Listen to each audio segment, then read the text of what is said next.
Gloria Patri et Filio et Spiritui Sancto, sicut erat in principio et nunc et semper, et in saecula saeculorum. Amen.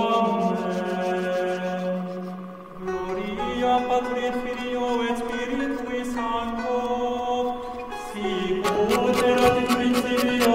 Vous avez des questions en fait? Disons que je suis passée mercredi.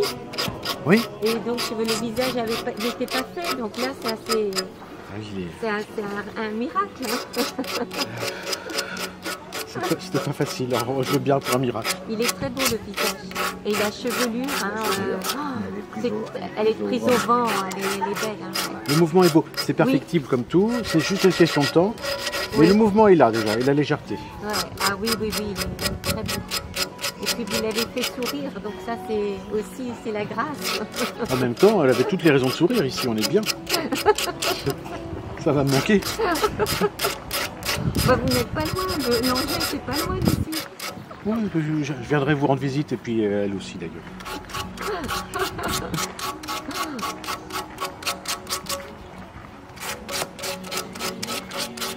Vous avez un atelier à Angers? Tout à fait, un bel atelier. Avec beaucoup de fleurs, et comme il est très fleuri, eh bien je préfère faire ma poussière chez les autres.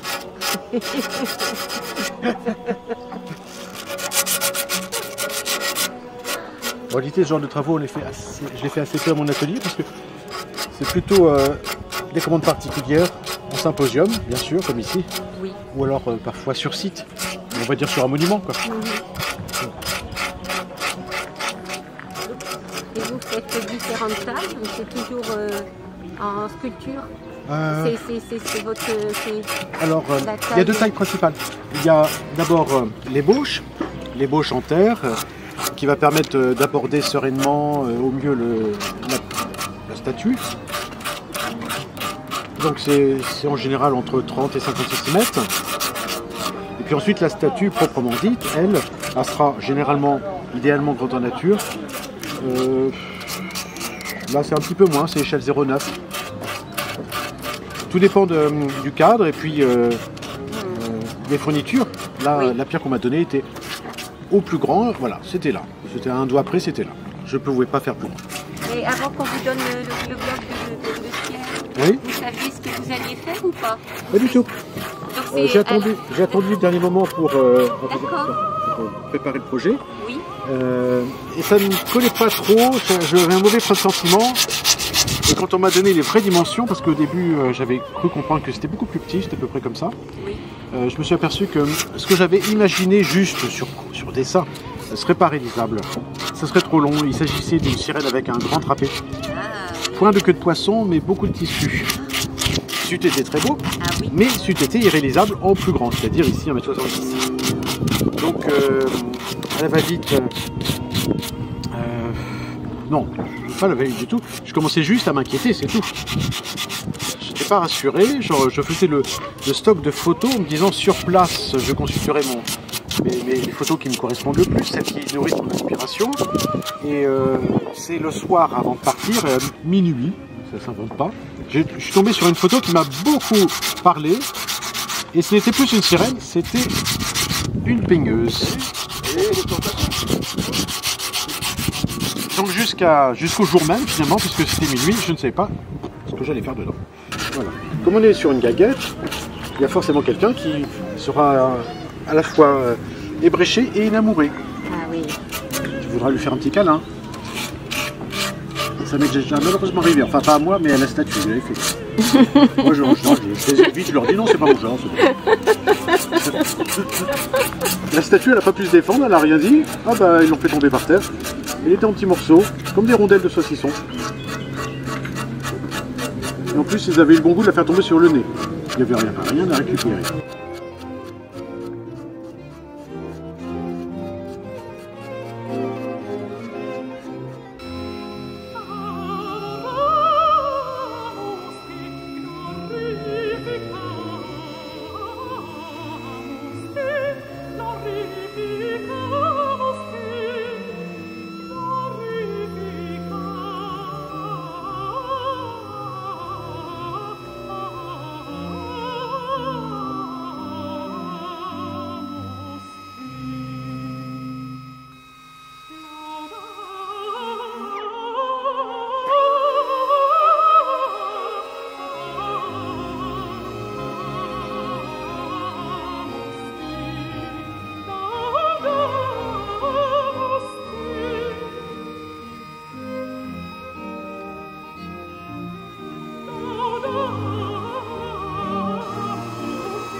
Parce qu'elle est conçue au nombre d'or.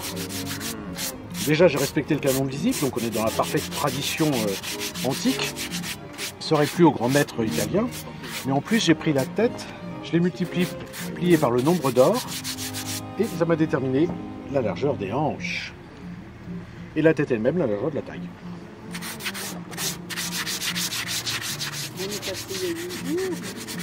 Jamais j'aurais pensé. Moi non plus, c'est toujours pareil. Ah, ouais.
les deux mains, non, le pied et les cheveux, enfin les cheveux je les ai pris, mais tout ça depuis le déjeuner, quoi. C'est monstrueux.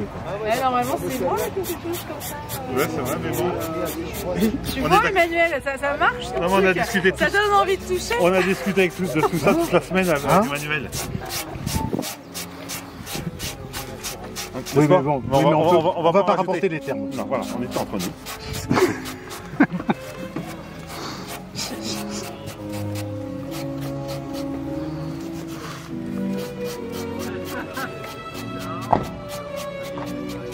Ça me fait penser à une mini-harpe placée. Ah oui, c'est ça. Alors, toi, je préfère largement la harpe que toi tu as vue.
Donc tout d'abord, je vais répondre à cette question qu'on m'a posée tout à l'heure. Une dame me demande quel est le nom de cette sculpture. Eh bien honnêtement, à midi, je ne savais pas. Oui, parce qu'il faut bien rappeler que nous sommes dans le cadre d'un symposium et non pas d'une commande. Ce n'est pas acheté sur devis. En fait, l'œuvre, elle est née d'un échange où chacun a pu participer de sa bonne humeur, de sa fraternité. Et les échanges ont abouti à cette œuvre-là. Cette œuvre, je ne la connaissais pas avant. D'ailleurs, au tout début, ce devait être une sirène. J'ai eu un petit souci, j'ai pas trouvé de modèle qui a bien voulu poser. Donc je me suis dit, la veille au soir à minuit, avant de partir ici, je me suis dit, ben non, il faut que ce soit une baigneuse. Une baigneuse forcément, puisque on parle des gens de Loire. Et cette baigneuse, je l'ai finalement appelée la baigneuse de l'été de la Saint-Martin. Alors la Saint-Martin, bien sûr, je pense, parce que ça doit faire référence à un village dont j'ai oublié le nom, je ne sais plus déjà, enfin vous devez vous en souvenir. Mais parce que c'est une baigneuse, certes très jeune, mais surtout très naïve. Parce que l'été de la Saint-Martin, elle trempe son petit peton menu dans l'eau, pensant que c'est l'été, pour se baigner. Mais non, c'est l'automne.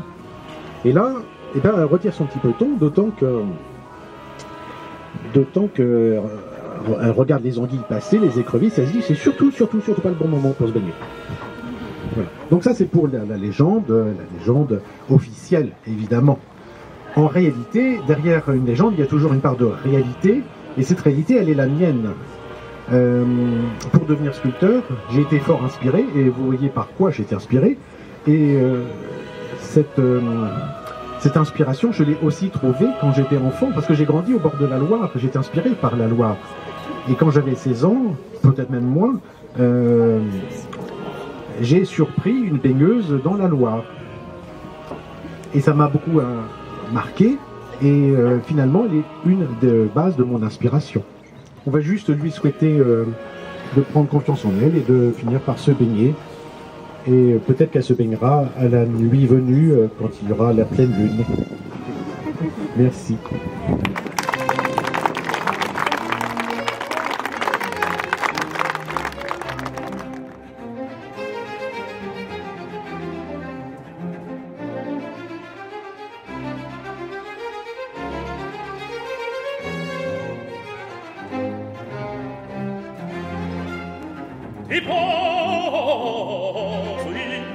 Deposit, potentes,